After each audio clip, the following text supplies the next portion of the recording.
Kita akan pantau langsung bagaimana kondisi beberapa moda transportasi yang telah beroperasi normal di hari pertama PSBB masa transisi. Telah terhubung bersama kami Mahardika Utama, koresponden CNN Indonesia di stasiun MRT Fatmawati Jakarta, dan juga ada Miladia Rahma di Terminal Transjakarta Pasar Minggu. Iya, dan kita ke stasiun MRT dahulu dengan Mahardika Utama. Selamat pagi Dika, dari pantauan Anda, bagaimana situasi di stasiun MRT Fatmawati hari ini dan bagaimana antisipasi kepadatan penumpang di hari pertama MRT beroperasi secara normal ini?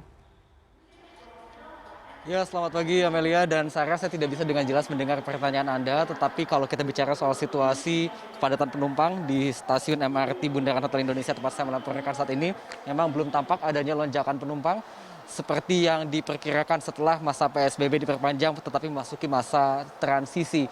Dan begitu pula di stasiun-stasiun lainnya, di stasiun Lebak Bulus misalkan yang biasanya ada lebih dari 150 penumpang pada pagi hari atau pada peak hour, pada pagi hari ini hanya terdapat 30 orang penumpang saja. Itu artinya belum terjadi peningkatan atau lonjakan jumlah penumpang yang tampak di stasiun MRT baik di Lebak Bulus, Fatmawati ataupun juga di stasiun Bundaran Hotel Indonesia yang merupakan salah satu stasiun terakhir di jalur MRT ini. Dan pihak MRT pada masa transisi ini juga menerapkan sejumlah skema baru yang tadi sudah disebutkan sebelumnya adalah dengan menambah jumlah armada dari 4 menjadi 7 rangkaian kereta yang dioperasikan, dan headway atau jarak waktu tunggu antar kereta pun juga dipangkas dari 30 menit menjadi 10 menit saja. Dan meski demikian jumlah penumpang masih tetap dibatasi, yaitu hanya sebanyak 65 orang penumpang per kereta atau sebanyak 390 orang penumpang di setiap rangkaian atau di setiap satu rangkaian. Dan jam operasional pun juga akan ditambah, yang tadinya hanya pukul 6 sampai pukul 6 sore saja menjadi mulai pukul 5 pagi hingga pukul 9 malam. Dan ini akan dilihat trennya sampai hari Minggu nanti, karena diperkirakan pada hari Senin peningkatan jumlah penumpang akan terjadi bersamaan dengan sudah mulainya aktivitas-aktivitas perkantoran di sekitar jalur MRT.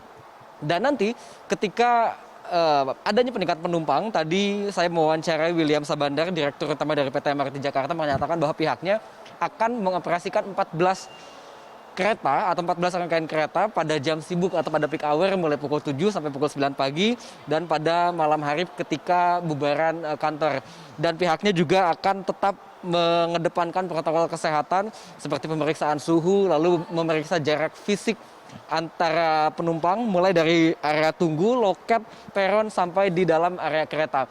Dan di dalam kereta sendiri akan dipasangi tanda-tanda untuk penumpang yang nantinya akan berdiri di dalam kereta. Itu artinya jarak 1 meter antara satu penumpang akan tetap diberlakukan sehingga jarak fisik atau physical distancing tetap terjaga di dalam kereta. Dan aturan lainnya adalah dilarang untuk berbicara ataupun juga bercakap-cakap lewat telepon ketika berada di dalam kereta, karena dikhawatirkan akan ada penularan atau penyebaran droplets yang bisa berisiko menjadikan penularan COVID-19 di dalam armada MRT Jakarta. Dan selain itu antisipasi lain untuk mengantisipasi lonjakan penumpang, pihak MRT Jakarta juga tengah berupaya untuk berkoordinasi dengan pengelola gedung di sekitar jalur MRT untuk memfleksibelkan jam kerja para karyawannya, jadi tidak masuk bersamaan pada pukul 8 pagi tetapi dipecah menjadi pukul 8, 9 atau pukul 10 pagi, dan begitu pula dengan waktu kepulangannya